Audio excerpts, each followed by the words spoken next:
जय श्री गणेश।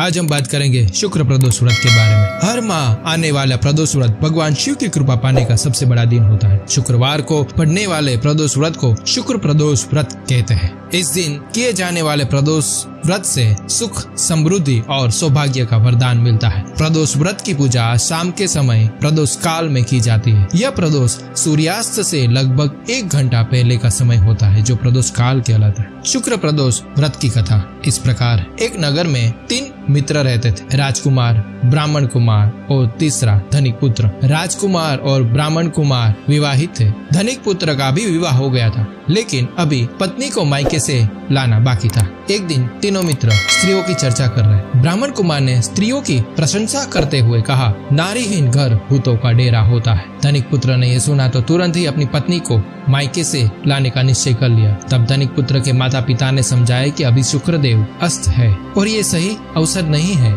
बहू बेटियों को उनके घर से विदा करना या विदा करवा के लाना। लेकिन उसने किसी की नहीं सुनी और अपने ससुराल पहुंच गया। ससुराल में भी उसे मनाने की काफी कोशिश की गई, लेकिन वो अपनी जीत पर अड़ा रहा और कन्या के माता पिता को अपनी बेटी को विदा करना पड़ा। विदाई के बाद पति पत्नी शहर से निकल ही रहे थे कि बैलगाड़ी का पहिया टूट गया और बैल की टांग भी टूट गई। दोनों को चोट लगी, लेकिन फिर भी वो चलते रहे।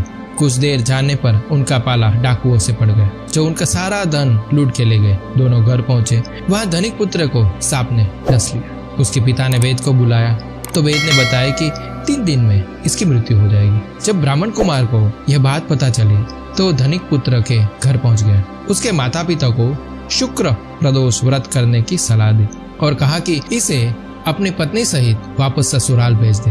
धनिक पुत्र ने ब्राह्मण कुमार की बात मान ली और अपने ससुराल पहुंच गए, जहां उसकी हालत ठीक होती गई। यानी शुक्र प्रदोष के महात्म्य से उसका घोर कष्ट दूर हो गया। इस दिन हमें भगवान शिव की आराधना करनी चाहिए। अगर व्रत नहीं हो सकता है तो संध्या काल में भगवान शिव के मंदिर अवश्य जाइए और शिव की विशेष कृपा प्राप्त कीजिए। अगर आपको वीडियो अच्छा लगा हो तो इसे लाइक कीजिए, दूसरों के साथ शेयर कीजिए और इस चैनल को सब्सक्राइब कीजिए। ओम नमः शिवाय। जय श्री कृष्ण।